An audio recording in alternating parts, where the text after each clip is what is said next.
it's June now, and you know, June is when the perennials shine. Well, I am with Katie out at French Prairie Gardens, and so Katie, you have really a beautiful selection and so many different textures and colors. We do. We just decided that, you know, we need to broaden our perennial array, and I feel like this year we've kind of knocked it out of the park. You did. So tell us about them, and maybe start over by you. Sure. This one right here is one of my favorites, just because I like the contrast between the foliage and the flower, and it's a penstemon, and it's, you know, basically that dark against that white just stands up, and you know how white dances in your garden at night. It's just beautiful. And where would we plant it? Probably middle to the back of the border, depending on you know what you have up against. Maybe a green hedge fence would really pop, or you know anything that's maybe kind of your shrub like your structure. It would kind of really like lighten that structure up. Yeah, your design is coming out because I know you do a lot of designing here too. Yes. And same thing with this phlox, it would do the same thing. If you're not really a black and white, this is the green on white, and that would do the same kind of thing. It just blooms constantly throughout the summertime. And if you really want a little pop of flair, we have this digitalis right here that's gorgeous. It's kind of through its first push of bloom, but it will bloom all summer long as you take care of it. And so how do we take care of it then? Well, what you want to do is once it's finished its bloom, I would still let this bloom out a little bit because it's still gorgeous. You're just going to go down and you're going to just cut this off at the base, and if you notice there'll be a little knob that they'll continue to grow. That is nice. And so we do that with a lot of perennials then? We do a lot of deadheading and a lot of cleaning up. We'll continue to make them bloom, as well as the fertilization. Well, you know, I like going in the garden and doing that because it's kind of like you're right in the garden and then you're right with your flowers, and it's kind of fun to do that. Yeah, it is. And so those are some of our more sunny areas. I know a lot of people have shade. Everybody says, oh, I have shade, what do I do? Well, I have a great group of hostas this year. I have the traditional, this is a Dreamweaver. It's that variegated that really pops. And also the one in the front is really unique. It's an all green, and it has a white flower, no purple in it, and it's fragrant. Oh, and so it hasn't bloomed yet, but I'm really excited about that one this year. And then we have our Astilbe in the front. You get a little bit of that color, that fanciness, but again, these are more kind of front of the border perennials. Nice.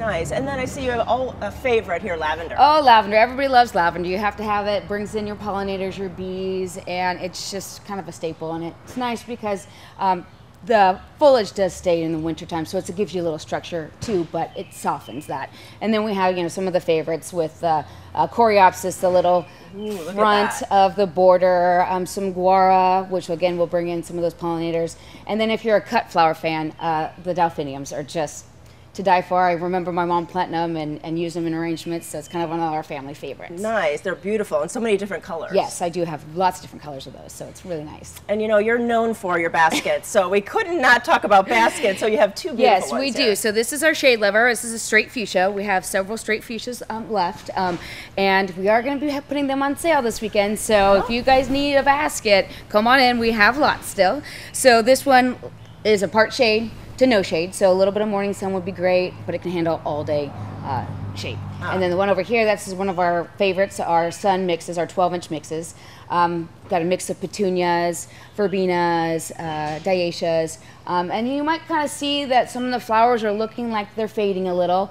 Well, we're getting into that time of year when we need to start caring for our plants. So for those of you that love to kind of pick your plants, this is a good time to go out maybe with your favorite beverage or whatever and kind of pick those petunias off.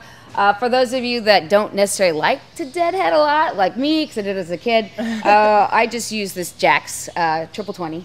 I do it once a week, to be honest, because if I don't do it once a week, I will forget, and then it's 6 weeks, and I'm going, why do my baskets not look good?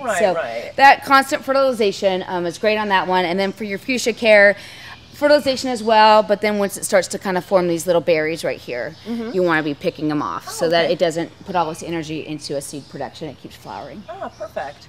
And then I know that you already had berries, brews, and barbecue. Yes. So did we miss it? No, not really. We decided that we're going to do it again Father's Day weekend, so not this weekend, but next weekend. It's always been a favorite for families to come out and celebrate with Dad. Things might be a little different, but we're still going to have the barbecue and the brews and some music, whatever kind we can have, because everything changes. And lots of country air, open air, farm animals for the kids. It's just going to be a nice time to come out and enjoy a farm setting for Father's Day, and we will have some shortcake and berries, but probably no you picking just because this year was a really early year. Right, So. right. But come over and enjoy the farm with your family. Yes. And your friends, because this is a wide open space, so we can feel comfortable here. And you guys have done all of what you have to do, all the procedures. Oh yeah, yep. We're sanitizing all of our tables in between customers and all of our carts, and we have plexiglass, and we're doing everything to keep you guys safe, and bathrooms and all that. So come on out, enjoy the space, open air. We're here to make your day great. And where can we find all the information? You can go to our website, fpgardens.com, or our Facebook page. Or I'm sure you guys probably have a link to And we this do over. on gardentime.tv. Well, you can see that it's still so beautiful here. Gardening is still one of the major hobbies for all of us. And so go to a Garden Time website and you can click over to their website. But come on out and enjoy all the flowers and the country sunshine. Thanks so much. Thanks, Judy.